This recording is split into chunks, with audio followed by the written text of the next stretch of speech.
Bonsoir, nous allons donc procéder à l'analyse du CAC 40 du 2 septembre 2020. Alors, très très belle bougie aujourd'hui avec la moyenne 2 jours, 12 jours qui croise, le Directional Index Mouvement croise aussi.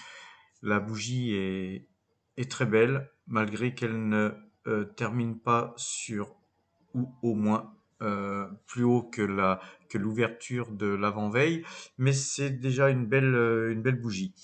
Et surtout qu'il est là 22h09 là à l'heure actuelle. Qu'est-ce qu'on peut voir à 22h09? C'est que après clôture, le CAC 40 a pris 0,78%. C'est-à-dire que demain matin, entre 8h et 9h, le CAC va continuer à évoluer, mais il est fort probable qu'on ouvre sur les 5071 points, c'est-à-dire qu'on prendra 0,80% environ à l'ouverture, c'est-à-dire qu'on va gaper et que certainement qu'on va continuer à monter. Il faudra suivre ça. En tout cas, tout est repassé acheteur. Mais même conseil pour les acheteurs-vendeurs hein, qui ont eu des pauses où ils n'ont pas pu sortir gagnants et qui souhaitent conserver leur pause. On est dans un range toujours ici. Tant qu'on sort pas de ce range, hein, c'est pas vraiment ni acheteur ni vendeur fort. Donc, mais par contre, faut s'attendre à ce qu'on sorte à un moment donné de ce range. On va pas y rester indéfiniment.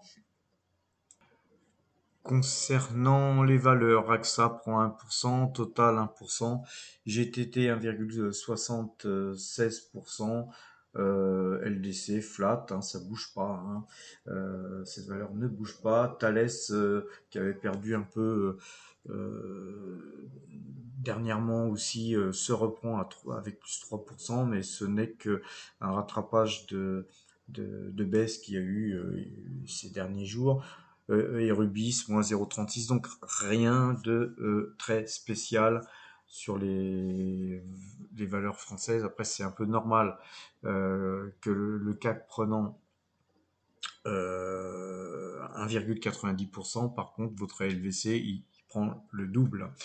Donc lui, il se reprend de 3,37%. Maintenant, sur d'autres types de valeurs sur lesquelles moi je ne suis plus, on va regarder ça.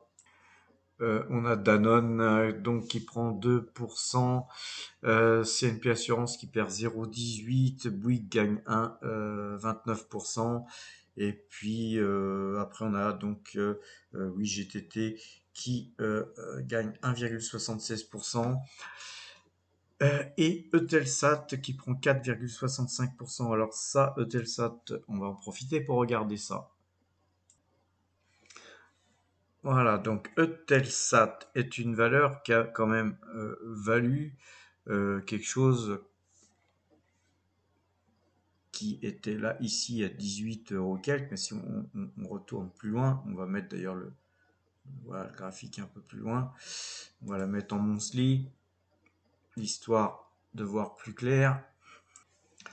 Voilà, donc c'est une valeur qui a fait un double top. Vous voyez ici, on est monté, descendu, remonté, descendu. Et là, on a la ligne de coup, un petit peu comme je vous avais montré pour Tupperware hier. Vous avez la ligne de coup et vous aviez fait ici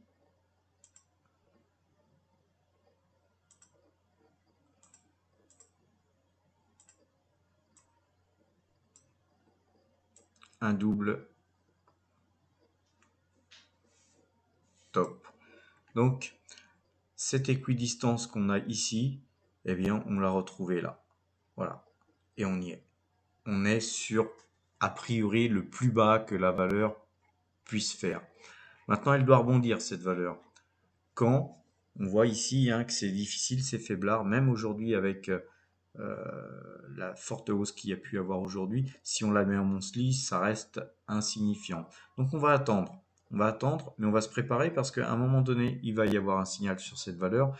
Et quand une valeur qui a valu, quand on regarde sur les plus hauts historiques, quelque chose comme 31,50 €, 32 € environ, et qu'elle vaut 8 ou 9 euros, forcément, il y a de l'argent à faire au moment du rebond.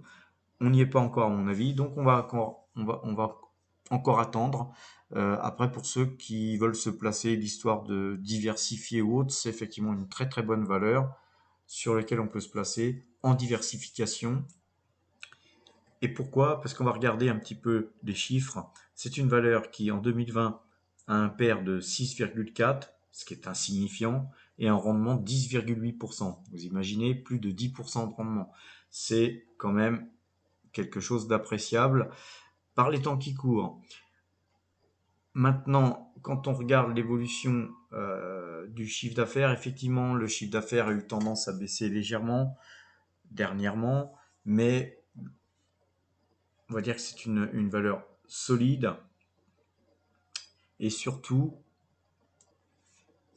quand on regarde l'actionnariat, on a BP e-France Participation, SA Private Equity.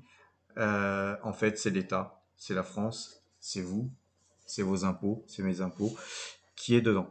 Donc, en fait, effectivement, ça, c'est rassurant. Et puis, on a aussi la famille Rothschild voilà, qui a un petit pourcentage, ils ont 7,5% parmi tous les investissements qu'ils peuvent faire. Et puis, bien sûr, dans ces investissements qui suivent importants, on a China Investissement. Bon, les Chinois, ils n'investissent pas non plus pour rien.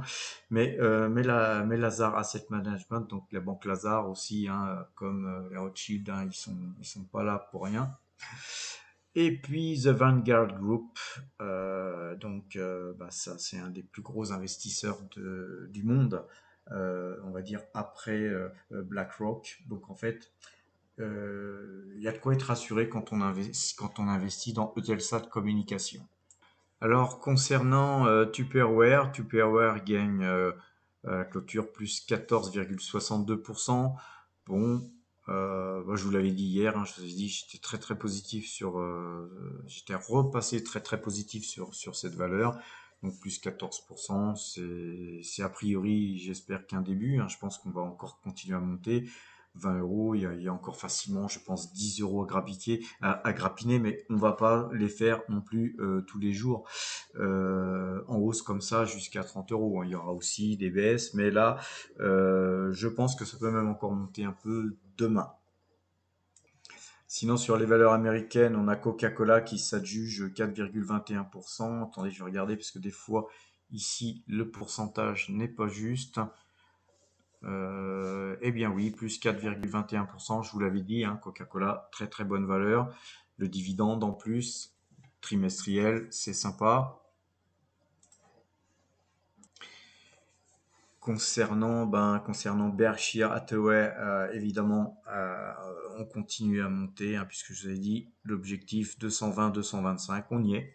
Donc pour ceux qui ont des bénéfices à prendre, vous pouvez les prendre. Placez des stops, n'oubliez pas les stops, toujours le conseil que je peux vous donner. Anglo Eagle Mines, qui avait pas mal baissé, malheureusement depuis mon conseil se reprend. Mais ça, Anglo Eagle Mines, c'est aussi une société qui verse un dividende et qui vous permet de diversifier et de rester sur l'or. Donc un peu d'or dans son portefeuille aujourd'hui, même un peu plus d'or que d'habitude. Je pense que c'est quelque chose qu'il faut faire. Avoir un peu d'or dans le portefeuille, c'est un bon conseil à mon avis. Maintenant, Kodak. Que j'ai conseillé hier, on va voir le graphique, perd 1,92% et ça m'a surpris.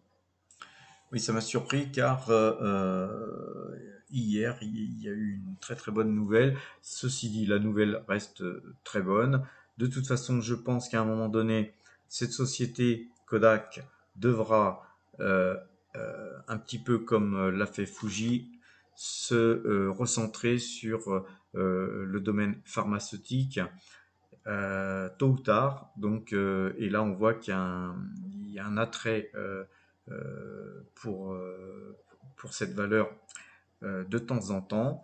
On voit qu'il y a des remontées et on voit que ça a donné l'idée à des investisseurs de d'essayer de développer des partenariats peut-être avec Kodak.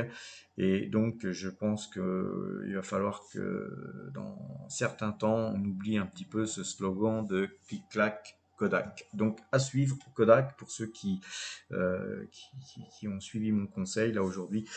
Sur cette valeur, on perd 1,92%.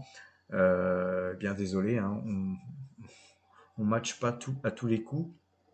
Et en tout cas, moi je reste encore très positif sur cette valeur, sur le long terme en tout cas. Voilà, je vous souhaite une bonne soirée et à demain.